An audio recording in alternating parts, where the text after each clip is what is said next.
Hey there, it's Dean again. This is for my vlog number 3.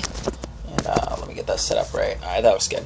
Okay, so I wanted to talk about this week's assigned article and the Chimamanda, The Danger of a Single Story, which actually just finished up the TED Talk, and I thought it was extremely interesting.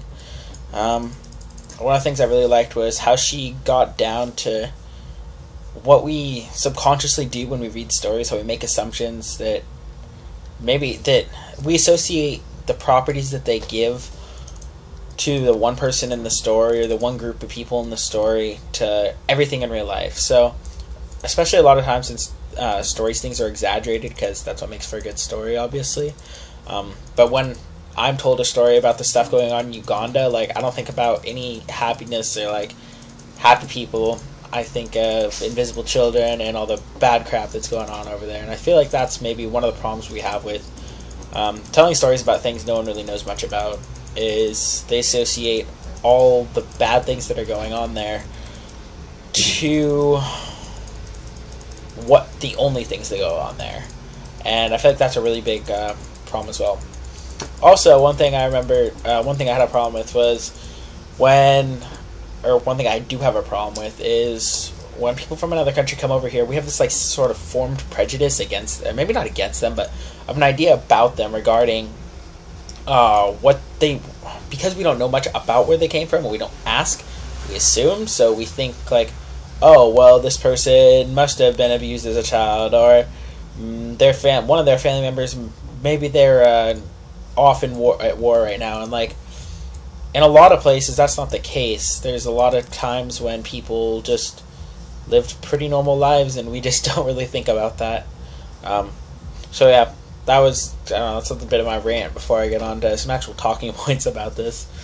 I talked about we make assumptions. That frustrates me. Yeah, so I sort of hit on this point, but we objectify people so much just in our society.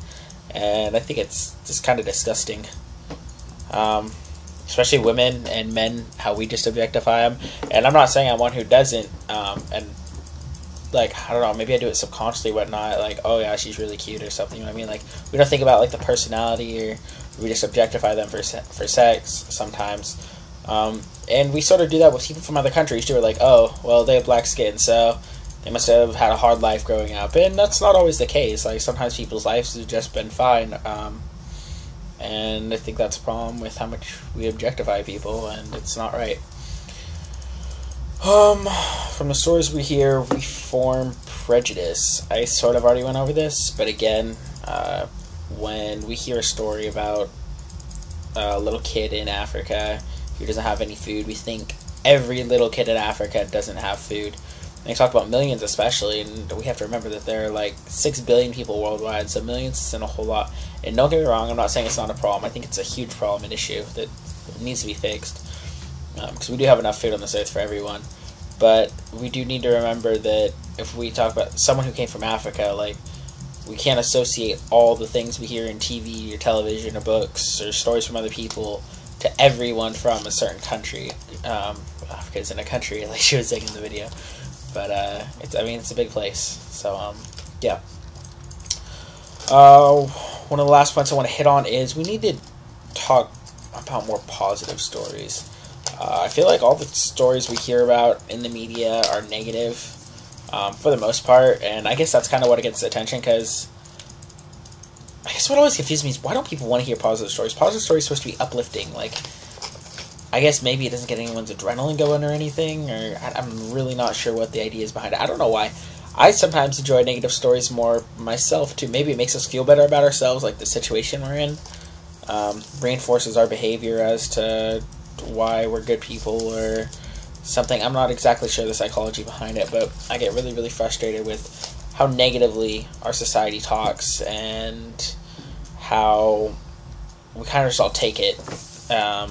Especially like bullying and whatnot. I don't like people who bully, who make up stories and exaggerate stories about others,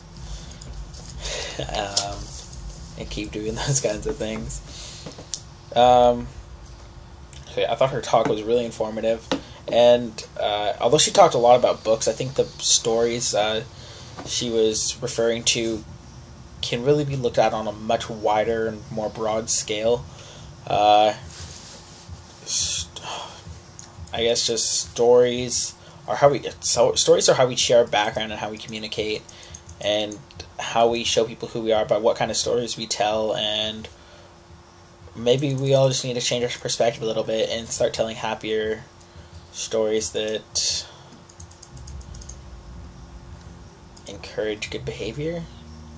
I'm not quite sure where I was going with that, but I just think we should all try to tell better stories, like more happier stories. I mean, it's good to know about the bad things going on in the world so we can fix them, but happy stories are good. So I'll leave you with that. Happy stories are great.